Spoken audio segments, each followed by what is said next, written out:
पंतप्रधान नरेंद्र मोदी यांचा आज महाराष्ट्र दौरा आहे आणि पालघरमध्ये त्यांचा एक कार्यक्रम आहे।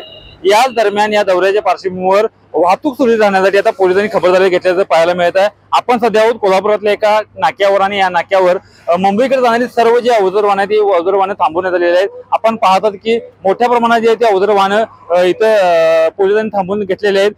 कारण आज पंतप्रधान नरेंद्र मोदी महाराष्ट्र दौऱ्यावर आहेत। त्यांचा पालघरमध्ये एका बंदराचा कार्यक्रम आहे आणि याच पार्श्वभूमीवर कोणतीही वाहतुकीला अडथळा येऊ नये, ट्रॅफिक जाम होऊ नये यासाठी पोलिसांनी जी आहे ती खबरदारी घेतलेली आहे। आपण सध्या ह्या सगळ्या राष्ट्रीय महामार्गाची दृष्टी पाहतो की पोलीस इथे मोठ्या प्रमाणात बंदोबस्त तैनात करण्यात आलेला आहे आणि अवजड जी वाहतूक आहे ती वाहतूक रोखून धरलेली आहे।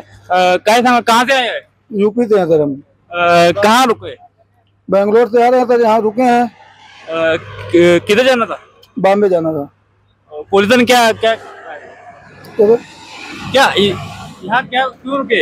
यहाँ रुके हैं सर कि आगे जो है वो सुनाई दे रहा है कि योगी जी आ रहे हैं, मोदी जी आ रहे हैं, इसके लिए रोक दी है गाड़ी। आपको कोई दिक्कत? दिक्कत क्या सर, रोड पे गाड़ी नहीं चलेगा सर, दिक्कत तो है ना ड्राइवर के लिए। अभी गाड़ी सब खड़ा हो गया है। तर आपण बघितलं की मोठ्या प्रमाणात जे ते ड्रायव्हर सांगत आहेत की आम्हाला याचा फटका बसलेला आहे। काय सांगाल, इथं तुम्ही थांबलेला आहे, का थांबलेला आहे? कोण मोदी येणार आहे वाटतं?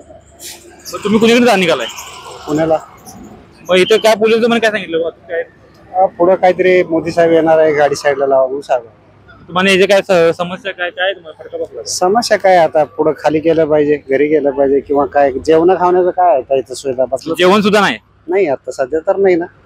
तर आपण बघितलं की या ठिकाणी जेवणात देखील व्यवस्था नाही अशी ड्रायव्हरांनी आपल्याला सांगितलेलं आहे। ही सगळी दृष्टी आपण पाहतो की मोठ्या प्रमाणात इथे मोठ्या वाहतूक जी आहे ती इथे रोखून धरलेली आहे आणि याचा काही राष्ट्रीय महामार्गावर असे पालघरकडे जाणाऱ्या सर्व गाड्या आहेत त्या गाड्या